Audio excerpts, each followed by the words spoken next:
Well, here we are at Javaland. Ivar, fellow Java champion and also fellow JCP Executive Committee member, isn't that right? Yes. Yeah, you and me, we are the associate members of the Executive Committee, so we are kind of the community representatives. We are two of the other two committee representatives because we also have two Java user groups, Java London community and Su Java from Brazil. Yes. So we got a good representation of the community in the JCP. But can you tell me more about the JCP? Because I'm a brand new member of the Executive Committee. Yeah. So I've been a member of the Executive Committee for 1 year longer than you. So okay. I'm pretty new there as well.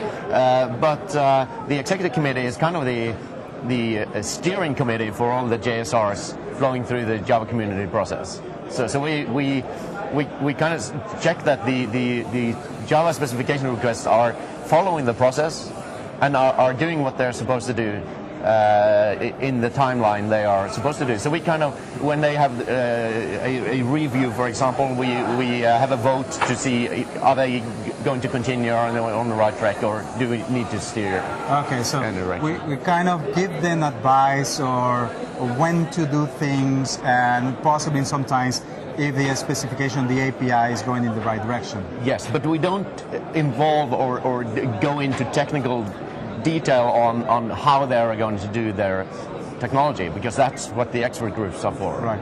This will be something that, of course, the expert group and every other member of the community will be mostly involved, yes. Isn't it? Yes. Okay, that would be great. And talking about community, I believe this is your 5th time at Javaland. So you've been to every version, every edition of Javaland, don't you? Every edition of Javaland I have been, and I just love this conference. It's so community.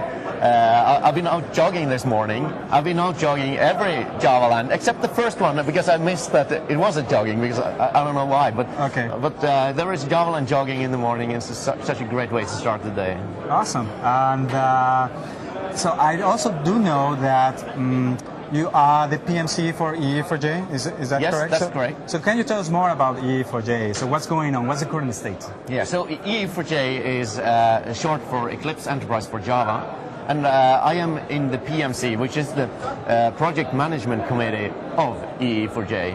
And currently I am the PMC lead there. That doesn't give me anything more to say than the other PMC members, other than that I call the meetings and write the minutes. And yesterday we actually had a live meeting here on stage. That stage, right? Yeah, on this stage, right behind us here. So people could ask questions to the other PMC members. Oh, that was great. It's like an open meeting. Yes. Distributed. Excellent. Yeah. Well, so I'm definitely, we are now in the 2nd day of Javaland.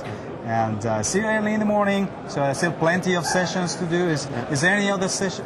You still have one session, yes. Is it MVC? No, we had the MVC session this morning, but I'm doing a talk on Microprofile at 2 o'clock this afternoon. Is there anything that you would like to share about Microprofile? Yeah, Microprofile is also an Eclipse project, or a collection of Eclipse projects. And this is very good now that we have Jaca EE, which is the brand name for EE4J. This has got to be a lot of confusion here. But you know, we have all the Java EE technologies moving over to Eclipse Foundation, where Microprofile is. So you can combine and have the synergy of these two initiatives and benefit from one maybe moving faster and one moving slower, and one being more stable, one being more upfront on newer technologies.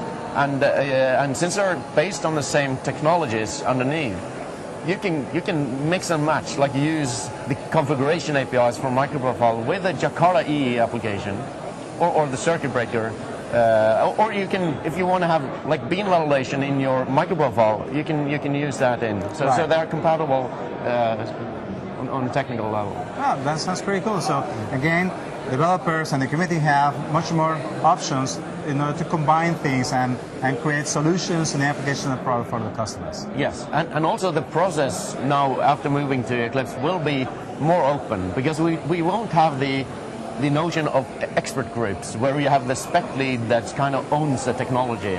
Now it's going to be owned by Eclipse Foundation, which is an open source foundation, and it's an open source community that contributes to it. And so you don't have the kind of one owner of a certain technology. Okay, Well, that's great. Well, thank you very much, and we still have a few more hours to enjoy Javaland. And yes. it's been great so far, and I definitely would like to come back next year because they do an amazing job with all the different community events that we have here, and of course the content. Yeah.